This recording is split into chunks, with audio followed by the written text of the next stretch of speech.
लेकिन गड़बड़ बात हुई है थोड़ी। अब गुस्सा न हो, नाता केवल दक्षिणा लेने के लिए है, नाता नहीं है। हम साधु हैं, हम बैरागी हुए, इसलिए नाता खत्म। लेकिन आज भी घर में तो वही नाता चल रहा है, वही नाता चल रहा है, वही दद्दा है, वही भैया है, वही चाचा है, वही काका है। तो फिर नाता कहाँ खत्म हुआ? नाता खत्म माने नाता खत्म। सारा संसार हमारे लिए पुत्रवत है, सारा संसार पितृवत है, सारी माताएं मां समान है। तब तो हमारा नाता खत्म, और नहीं तो फिर नाता खत्म हुआ नहीं, फिर नाता बना ही रहा। फिर नाता जहां बना रहा तो फिर खाली भेष तो बन गया, लेकिन भीतर से ऊपर चिकन का है गौरे मनवा तेरो कारो। मन तो तुम्हारा काला है, अगर मन काला है तो फिर भाई अंतर कपट करे मन माही ताको लोग बोधो नहीं, फिर लोग मिलेगा नहीं, चाहे कुछ कर डालो। भीतर से तो वही है, हमार नाती हमार लड़का। अगर तुम्हारे जेब में 4 बतासा डाले हो तो याद रखियो अपने नाती का दिया हो जाए। दूसरा अगर लड़का रो रहा तो वो खाना दिया, नाती का डाले, नाती का डाले। अरे कहाँ नाती कहाँ बाबा, ये तो खत्म। जिस दिन हम संत रूप धारण कर लिए सब कुछ खत्म हो जाता है। फिर हमारे लिए सर्वस्व वसुदेव कुटुंबकम, सारी पृथ्वी हमारा परिवार है, सारी पृथ्वी के लोग हमारा परिवार है। तब तो बढ़िया है। और अगर गड़बड़ है तो फिर भाई गड़बड़ है। अब हमारी बात भले खराब लागत हो तो क्या बताऊं भाई। देखो पहले बता देना, गाड़ी सुने बहु में आई रही है, तुम जितनी गाड़ी दियाओ हम सुने बहु पक्के होइए। अब हमें क्या करियो भाई, गाड़ी दियाओ एक के अलावा तुम्हारे पास कुछ, एक है और ज्यादा कुछ कर नहीं सकता, बस गाड़ी दे सकते। और आओ सामने दे की हिम्मत नहीं है, पीठ पीछे दिया मने मन जाओ, और तुम दियाओ तो हम लेते नहीं। सीधी बात, हम जब लेवे नहीं तो तुम देख रहो, हमें क्या फर्क पड़ेगा। लेना देना जो करता हो वो करता हो, ना हम ले और ना हम दे। हमारा लेने देने से कोई मतलब नहीं है। हमारा तो सिद्धांत है, जो हमारा ग्रंथ कह रहा है, जो हमारे साहब कह रहे हैं, वो हमारा काम है सुना देना, और बात बाकी तुम्हारी जिम्मेदारी है। धर्मदास साहब को सदगुरु कबीर समझा रहे हैं, नाता जान करे यदिकाई ताको लोग बदोले भाई। जहां नाता जाति है, उम्र है, वहां पर लोक नहीं मिलेगा, वहां सतलोक नहीं मिलेगा। इससे तुम्हें ऊपर उठना होगा, इससे ऊपर उठना होगा। ये छोड़ दो, छोड़ करके ऊपर उठ जाओ। नाता जाति कभी भी अपने मुख से मत कहो मैं किस जाति का हूं। तुम लोग तो परिवारदार हो, तुम्हें तो कहना ही पड़ेगा। तुम तो बिटिया बिया करियो, लड़का बिया करियो, रिश्ते नातेदारी में समाज चाहिए, लेकिन हमें कौन बिया करने का भाई? हमें कौन टिका लेने, और हमके को पूछे जात और फिर हम बतावन, तब भाई गड़बड़ बात है। आज तक साहब की कृपा है, इतनी बड़ी उम्र में हमने कभी किसी से नहीं पूछा कि तुम किस जाति के, और ना ही हम किसी से कहें कि हम किस जाति के हैं। क्योंकि जाति तो हमारा मानो हमारा धर्म है, जीव हमारी जात है। अरे हम हन कौन, आए एक देश से उतरे एक घाट, और हवा लगी संसार की हो गए 12 बाट, यहाँ के 12 बाट हो गए। हम कभी किसी से जाति की बात नहीं करते। अभी देखिए परसों एक लोगों को बैराग दिया, कई आपके गोपालपुर भी आए, यहाँ कुछ कारणवश वो चले गए। लेकिन बैराग लेने के पहले और लेने के बाद हमने उनसे नहीं पूछा कि तुम किस जाति को हो, ना उन्होंने मेरा पूछा मेरे से, या किसी से शायद नहीं पूछा हो, किसी से नहीं पूछा कि तुम किस जाति को। क्या लेना देना, किस जाति को क्या लेना देना? तुम मेरी शरण में आए हो, हम तुम्हें सदगुरु की शरण में ले चलते हैं, बस सीधा काम। तुम हमारे पास आओ, हम तुम्हें सदगुरु की शरण में डाल देते हैं।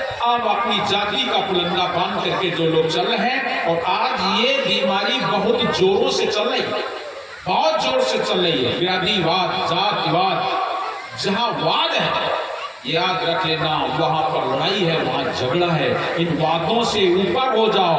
पंडित वाद बदे सो झूठा, जो इसने वाद बना लिया वो झूठा है।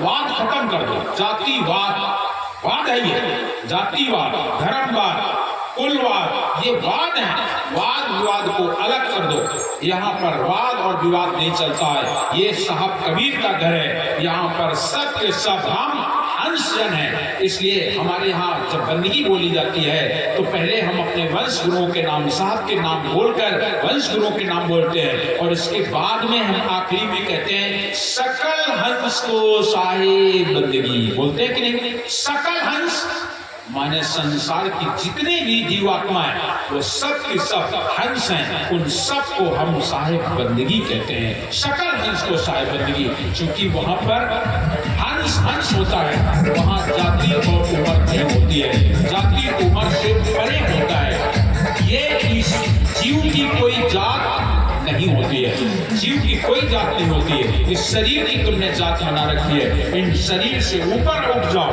ऊपर उठ जाओ। जाति जीव की बताओ, किस जाति का जीव है, कहां से आया, नहीं बता सकते हो, बिल्कुल नहीं हो सकता है। इसलिए नाता और जात दो, एक तो नाता खत्म, हमारा तुम्हारा कौन सा रिश्ता है, रिश्ता खत्म। दूसरा जाति, और तीसरा उम्र। उम्र का भी कोई मतलब नहीं होता। बालक भी आए के कहे वाजिब जो कोई बात, अगर एक बच्चा भी आकर के वाजिब बात कहे, सच बात कहे, तो साहब कहते हैं बालक भी आए के कहे वाजिब जो कोई बात, उसकी भी मानने में वजर नहीं है, उसकी भी मानने में हमें इनकार नहीं है। छोटा सा बच्चा आकर के और अगर वो कहता है तो हमें उसकी बात को मान लेना चाहिए, स्वीकार कर लेना चाहिए। इसलिए कबीर पंथ में नाता, जात और उम्र, और कबीर पंथ में ही नहीं, संत मत में समस्त संतों नाता, जात, उम्र तीनों खत्म कर दी जाती है। यहाँ ना नाता है, ना जाति है, ना उम्र। नाता, जाति, उम्र से परे होगा वही संत हो सकेगा, वही संत हो सकेगा। जो नाता, जाति, उम्र से परे हो जाए वो संत हो सकता है, और जो नाता, जाति, उम्र में फंसा रहा वो कहने के लिए संत हो जाए, लेकिन संत हो नहीं सकता है, वो संत नहीं हो सकता। नाता, जाति, उम्र से परे हो जाए वो संत होता है। संत मैंने कई बार बताया है, केवल कपड़ा बदल लेने से संत नहीं होता।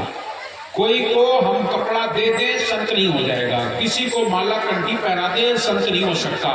संत तो गुण होते हैं, जिसके जीवन में गुण हो जाए वो संत होता है, वही संत होता है। बस आपके अंदर गुण का भेद है, न्यारा न्यारा जानेगा कोई जाना रहा। जिसके अंदर गुण है आप अपने अंदर गुण प्रकट कीजिए, तो दुनिया के आदमी कहें या ना कहें, कोई जरूरी नहीं कि तुम्हें कोई संत कहे, तुम्हें कोई गुरु कहे, कोई जरूरत नहीं कि कोई मुझे गुरु कहे कि संत कहे। अगर आपके अंदर गुण है तो बिना कहे आप प्रकट हो जाओगे और दुनिया आपको स्वीकार करेगी। इसलिए साहब धर्मदास साहब, वो सदगुरु कबीर साहब समझा रहे हैं, और आज मुक्ता में नाम साहब को जब गद्दी पर बैठा दिया तो नारायण दास जी को बुरा लगा। अब नारायण दास जी चूंकि बड़े हैं उम्र में, अब उनको लग रहा है कि हमारे सामने और छोटा है हमसे, और कनक नहीं बहुत छोटा है और मेरा ही भाई है, उनको तो भाई लग रहा है। अब तो ये गड़बड़ बात है, ये बैठे सिंहासन पर और हम बैठे जमीन पर, यह तो बड़े शर्म की बात है। अब तो अंदर ही अंदर नारायण दास जलन लगने लगा। लेकिन वो ये पद जो होता है, देखिए घर की संपत्ति बंटवारा आप कर सकते हो, घर की संपत्ति का बंटवारा कर सकते हो, घर बांट सकते हो, खेती बांट सकते हो, सोना चांदी ये हुआ बांट जाओ, लेकिन भक्ति तपस्या नहीं बांटी जा सकती है, ये नहीं बढ़ सकती। आज नारायण दास जी को कोई नहीं मानता, लेकिन कुछ चाटुकार लोग हैं जो नारायण दास की तरफ ही या तो गलत बात है, तुम बड़े हुए हो और बड़े हुए के इनका राजगद्दी कर दी, यह बात ठीक नहीं। तुम्हारी उम्र इतनी और इनकी उम्र इतनी, ये गद्दी में बैठा देंगे। लेकिन जो संत समाज था वो सब का सब मुक्तामणि नाम साहब की तरफ, तो सब जितना भी संत समाज था, भक्त समाज था, वो मुक्तामणि नाम साहब के आगे चरणों में स्पर्श करता था, बंदगी करता था, दर्शन करके अपना जीवन धन्य मानता था। लेकिन जो विरोधी लोग थे वे नारायण दास के पास जान लगा, तुम बड़े भाई हो और ऐसे कैसे वैसे करते हम तुम्हारी तरफ हैं, तुम जौन करियो हम तुम्हारी तरफ है। यह बात धीरे धीरे चली और ऐसे चल गए कि नारायण दास जी का लाभ न राय बांस और न बजे बांसुरी, मतलब इनका खत्म कर दो, इनका खत्म है कर दो। आप लोगों ने देखा होगा बांधवगढ़ का किला, देखा है कि नहीं? वहां पर गेट के पीछे नारायण दास ने तलवार फाड़। आज मुक्तामणि जब निकलेंगे इनके 2 टुकड़े कर देंगे, इनके 2 टुकड़े कर देंगे और गद्दी पर हम बैठ जाएंगे। देखन कैसे ऐसी सकत है, लेकिन याद रख लेना, बाल लंबा का कर सके चाहे जग वैरी कोई, चाहे सारा संसार वैरी हो जाए, बाल बाका नहीं होगा। नारायण दास जी ठाड़ ले नंगी तलवार, सत्संगी लोग जा रहे हैं, मुक्तामणि नाम साहब भी गए। और जैसे मुक्तामणि नाम साहब गए, नारायण दास जी ने उठाई तलवार, उड़ा के प्रहार करना चाहा, जैसे मारना चाहा उसे तलवार निकाली, ऊपर ऐसे करे और वो हाथ ऊपर है तो ऊपर रहेगा, वो नीचे नहीं गिरा, नीचे ही नहीं गिरा। और जब नीचे नहीं गिरा चले गए सारे लोग, सत्संग हो गया। जब लौटे तो देखे तो नारायण दास ने तलवार फाड़। सारे भक्त लोग हैं, कुछ लोग बोले यो का ऐसा है, नारायण दास तलवार ले गए ठाड़ और न हाले न डवाले न बोले न चाले, बस तलवार ले ठाड़ ऊपर का करे। मुक्तामणि नाम साहब तो तन की जाने, मन की जाने, घट की जाने जोड़ी, और वह साहब से का चुको जाके हाथ में डोरी। सब कुछ जानने वाले वो जान गए। सब समाज के बीच में बोले, अरे भाई ये धन के पीछे और पद के पीछे हमें मारना चाहते हैं, हमको मारना चाहते हैं। धन और पद दो ही चीजें हैं, सोचते हैं बंटवारा हो जाए और दूसरा पद, तो ये धन और पद तुम ले लो। सबके सामने साहब बोला, ये धन और ये पद जो तुम ले, हम चले, हमारे लिए सब जगह मन लागो मेरो यार फकीरी ने।